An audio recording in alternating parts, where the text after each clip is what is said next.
on the next Dr. Phil. Stephen was saying that he would hunt me down and kill me.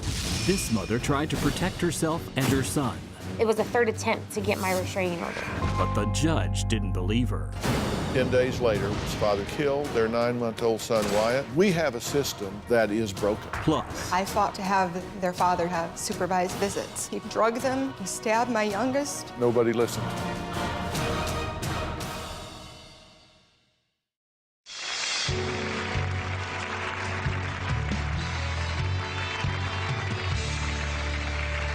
We're talking about a crisis in the family court system today. Now, when Kathleen Russell put out a mass email that we were tackling this topic, she was inundated with people wanting to come to the show, just to be in the audience, to be here. Thank you guys for coming, by the way. Seriously, I'm so glad that you're here. Amy, I would like to talk to you. Where are you, Amy? Okay, all right, stand up if you would. Tell us why you wanted to be here today and why you can so tragically relate to Katie's story. My children, Duncan and Jack Lichtenberg, March 29th will be a year anniversary date from when they were found. I fought relentlessly to have their father to continue have supervised visits. After his 6th unsupervised visit on March 8th, he failed to return them to me. He had told me he was going to do this to them, but nobody listened. He failed to return them. He proceeded to drug them. He stabbed my youngest. And then he took the ultimate cowardly way out and hung himself. My babies are no longer here. They no longer have a voice. But I have to make sure that this does not happen to any other children. No other parent can feel this pain because there are no words for this pain. It's unbelievable. There's not a second, there's not a minute that doesn't go by that I don't think about them. Is this the boys here? That's Duncan and Jackson the orange. They were 7 and 9.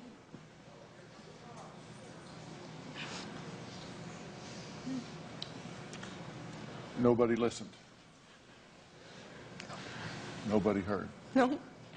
Yeah, Dr. Phil, what we haven't touched on yet is that there is a cottage industry of appointees that the court forces parents to go to that are profiting off of this family violence. It is not in their financial interest to resolve the conflict between two parents because their fees will go away.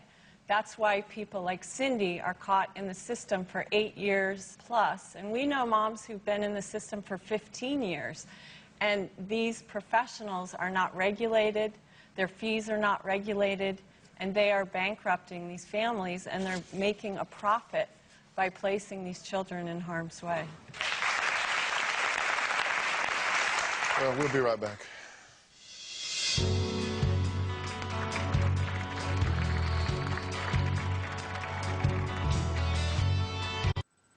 Hey Dr. Phil, it's Damon. I was just making this video to tell you that I'm in a pretty bad situation right now. I'm not living with my mom, who I want to live with, and I'm living with guardians, which is okay. But on the weekends, I am forced to go with my father, who sexually abused me for 3 to 4 years. And I can't even be alone with him because he might kill me.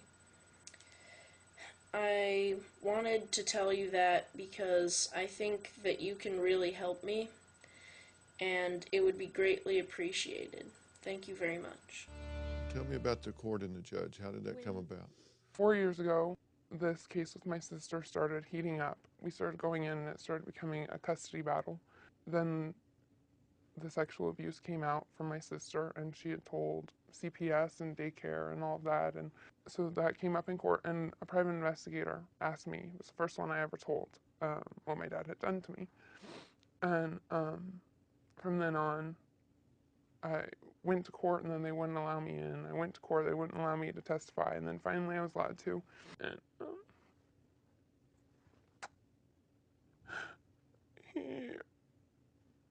he asked if my mom had told me to say that, and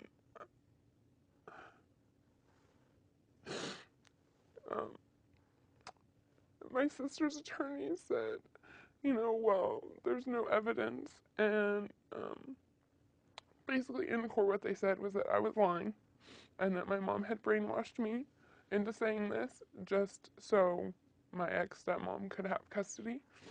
And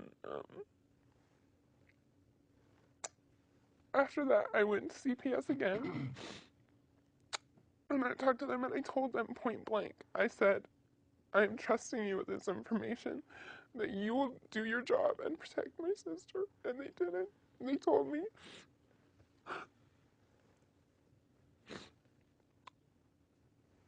After I disclosed what sexual things he had made me do, they said, I really don't believe you, and I really don't feel that there's anything we can do. We'll look into it, but I think this is about it. They said goodbye, and that was it. And where is your little sister? Last spring, the judge gave my father full custody. I haven't seen her in a year. So she is with him now? Yeah, the mom has supervised visitation, I think twice a week, but she has to pay $200 per visit. She spent, I'm pretty sure, over $10,000 just trying to see. Hey Dr. Phil, this is Damon, and I was just making this video because I want you, and subsequently all of your viewers, to know how my dad sexually abused me. He sexually abused me when I was young, and threatened to kill me, which, of course, he hasn't done yet because I'm still alive. The court system isn't letting me go with my mom, who I want to be with, and is instead making me spend my weekends with my dad, who threatened to kill me. It would be really great if you could help and get me out of this situation. I would appreciate it greatly. Thank you very much. Well, you got to have a system, and there's no system that's ever going to be perfect, but this is one that, in my opinion, it is a broken system. I have worked inside this system. It is not fair. It is not equitable. It doesn't go deep enough, and so much of the time it's based on opinion, and there's not much time for rendering that opinion. It's so hard for judges. I mean, they don't know what they don't know, but we've got to create a system where they have the information. They have the commitment. If we need more judges, then get more judges. I mean, come on. We're talking about the welfare, the benefit, the safety of our children. I want to hear from you about this. I want to know what your experiences are. I want to know what you think. Let me hear from you. Hello everybody, it's Damon. I was just making this video to inform all of you of the clear and present danger that I am in right now, actually. The court took me away from my mom, and in my case, the court is giving me back to my father. And this father happens to be one that sexually abused me and then threatened to kill me. And you don't even want to know what else he did. And guess who I'm with? Him. It boggles my mind. The court is not telling me the truth. My lawyers are lying to me.